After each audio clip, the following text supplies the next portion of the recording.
Hello guys, welcome back to the channel. Online academy में एक crazy update लेके आया हूं तुम्हारे लिए। अगर तुम अगले साल ड्रॉप लेने की सोच रहे हो, if you are preparing for IME CET 2027, तो we are launching an Udaan batch, जिसमें हम इस साल से न सिर्फ आईएमई सीईटी और कंपनी स्पेसिफिक स्पॉन्सरशिप्स की प्रिपरेशन कराएंगे, बट साथ की साथ उड़ान में we would be preparing you for improvement exam. चाहे तुम सीबीएसई बोर्ड के हो, महाराष्ट्र बोर्ड के हो, एमपी बोर्ड के हो, या फिर एनआईओएस बोर्ड के हो, B it anywhere you are from, if you want to appear for the next year board examinations।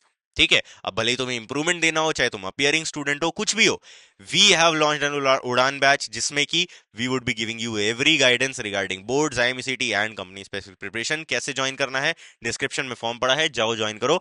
आज का वीडियो स्पेसिफिकली होने वाला है if you do not have 60% in your PCM this very year, तो क्या तुम्हें ड्रॉप की सही में जरूरत है? Can you join merchant navy in 2026? नहीं ज्वाइन कर सकते तो 27 में क्या रिपरकशंस होने वाले हैं, क्या चीजों में तुम्हें श्योर होना है, तभी तुम ज्वाइन कर पाओगे। How you should be preparing and how budding mariners academy can help you, ये सारी चीजें आज के वीडियो में डिस्कस करने वाले हैं। तो फटाफट से वीडियो को लाइक कर लो, चैनल को सब्सक्राइब कर लो, बिकॉज मैं रेगुलरली आता रहूंगा। और आओ वीडियो स्टार्ट करते हैं।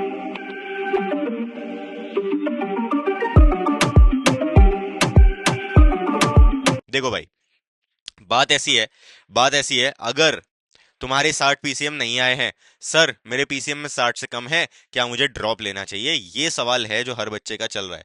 देखो भाई, अब यहाँ पे ना बहुत सारे केसेस बन जाते हैं। पहली चीज तुम्हारे बोर्ड पे डिपेंड करता है, दूसरा तुम्हारे स्कोर पे डिपेंड करता है। ठीक है, आओ दोनों के बारे में बात करते हैं, बोर्ड एंड स्कोर। अगर तुम्हारा स्कोर लेस देन 60 है, ठीक है, बट ग्रेटर देन 57 है, मतलब 57 से 60 के बीच में अगर तुम्हारा कुछ स्कोर है, ठीक है, so the best way out there is कि तुम रीवैल्यूएशन में डालो। रीवैल्यूएशन में तुम्हारा मार्क्स बढ़ जाता है तो बहुत बढ़िया, नहीं बढ़ता है तो तुम्हें इंप्रूवमेंट देना पड़ेगा। अब सीबीएसई बोर्ड के हो तो एक सब्जेक्ट में इंप्रूवमेंट दे सकते हो, बट दिक्कत क्या है, तुम स्टिल एलिजिबल नहीं रहोगे अगर तुम एक में इंप्रूवमेंट देके 60 क्रॉस कर लो, बिकॉज तुम्हारे रिजल्ट्स जो है ना भाई, वो अगस्त में ही आएंगे। अब तुम्हारे रिजल्ट्स अगर अगस्त में आ रहे हैं तो तब तक तो कोर्स स्टार्ट हो जाएंगे कॉलेजेस में, तो तुम तब तो एडमिशन ले नहीं पाओगे। सो अगर तुम एक सब्जेक्ट में इंप्रूवमेंट दे रहे हो, that is not very very eligible. तुम्हें भाई नेक्स्ट ईयर ही बैठना पड़ेगा सिलेक्शंस के लिए, ठीक है, या तुम फेब बैच के लिए बैठ सकते हो, वो एक चांस तुम्हें मिलता है। If you have an IMCT rank, अच्छी रैंक आती है, साथ में इधर तुम 60 क्रॉस कर लेते हो एक सब्जेक्ट में इंप्रूवमेंट देके, तो तुम नेक्स्ट ईयर फेब के लिए एलिजिबल हो जाते हो। That is one benefit you get, but इस साल अगस्त 2026 में तो नो चांसेस। अब अगर तुम्हारी 57 से भी कम है, if you are less than 57, तो भाई सीधी सी बात है, फिर एक सब्जेक्ट के इंप्रूवमेंट से तो काम चलेगा नहीं, तुम्हें रीअपियर ही करना पड़ेगा। एंड साथ के साथ तुम्हारे रीवैल्यूएशन में भी इतने तो बढ़ने नहीं वाले, क्योंकि देखो 3 नंबर का मतलब होता है 1%। अब तुम्हारे मान लो 56 है, मतलब 12 नंबर का लीप चाहिए तुम्हें। अब इतना तो पॉसिबल होगा नहीं ऑफ कोर्स, ठीक है, 7-8 नंबर तक समझ में आता है, बट उससे ज्यादा तो rare of the rarest case में बढ़ता है, ठीक है। तो तुम्हें ही पता है रीवैल्यूएशन में कुछ ज्यादा होने नहीं वाला। अब जब रीवैल्यूएशन में मार्क्स नहीं बढ़ेंगे तो हमारे पास क्या ऑप्शन बचता है? We have either improvement exam और वी हैव रीअपियरिंग ऑप्शन, ठीक है। तो अब वो फिर अगेन बोर्ड पे कहानी आ जाती है, ठीक है, कि भाई तुम रीअपियर कर रहे हो, अब यहाँ पे तुम क्या करोगे? यहाँ पे तुम इंप्रूवमेंट दोगे, ठीक है, improvement in more than one subject, और यहाँ पे भी तुम क्या दोगे? इंप्रूवमेंट या रीअपियर, ठीक है, आर ए रीअपियर। तो यही तुम्हारे पास दो ऑप्शंस बचते हैं, ठीक है। अब तुम्हारा बोर्ड मान लो एमपी बोर्ड है, तो भाई तुम्हें सेम ईयर मौका मिलता है कि तुम जून में एग्जाम दो, जून में रिजल्ट लो और सिलेक्शन लेके निकल लो। तो भाई हाँ, तुम अगस्त 2026 बैच ज्वाइन कर पाओगे। अब तुम मान लो कि तुम मध्य प्रदेश बोर्ड के अलावा मान लो महाराष्ट्र बोर्ड से हो, तो भाई तुम्हारा रिजल्ट जुलाई 15 के बाद आएगा, एलिजिबल ही नहीं रहोगे तब तक। गुजरात बोर्ड से हो, मौका मिल जाएगा। एनआईओएस बोर्ड से हो और तुम्हारे 60 नहीं आए हैं, तो ऑन डिमांड तुम दे नहीं सकते। हाँ अच्छा, अगर तुम ये सोच रहे हो कि मेरे 60 नहीं आया तो मैं एनआईओएस के थ्रू चला जाऊंगा, तो भाई ये भी बहुत गलत होने वाला है, क्योंकि देखो ऑन डिमांड एग्जामिनेशन जो रहता है ना, वो on demand is not eligible in merchant navy. क्योंकि कैसा है, फिर तुम्हारे दो डिफरेंट बोर्ड्स हो जाते हैं and two different boards are not eligible, ठीक है। तो अगर तुम्हें एनआईयूएस देना ही है तो वो भी तुम्हें रीअपियर ही करना पड़ेगा नेक्स्ट ईयर, ठीक है।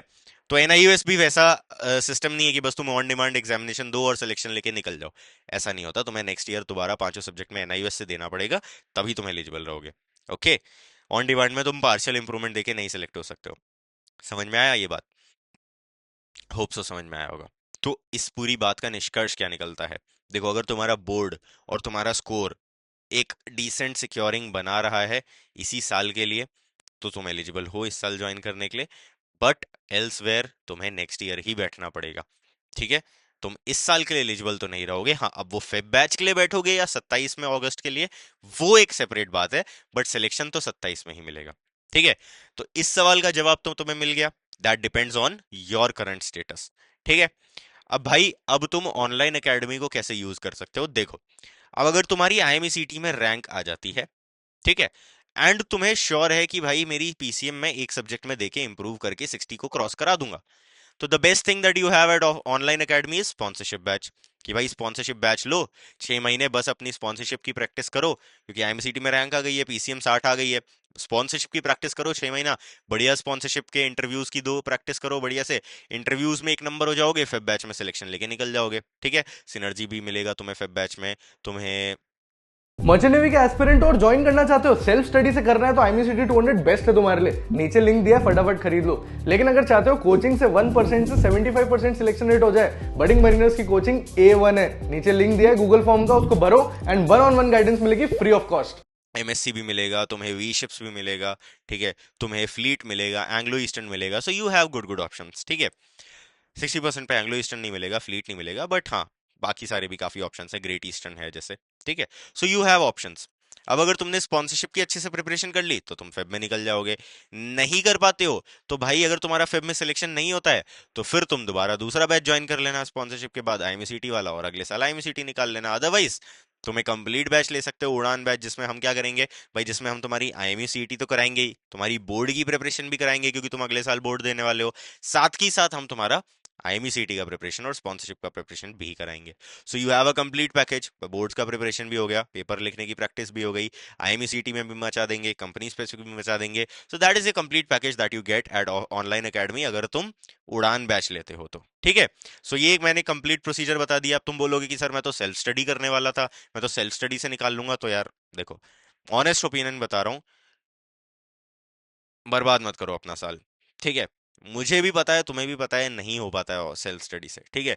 तुमने जहां अपने चेक फैक्टर काटे ना, वहीं तुम्हारा टाइम पास चालू हो जाएगा, फिर से वही सेम लूप में इन्वॉल्व होगे, डिस्ट्रैक्शंस में इन्वॉल्व होगे, समय बर्बाद करके सिलेक्शन नहीं ले पाओगे, ठीक है।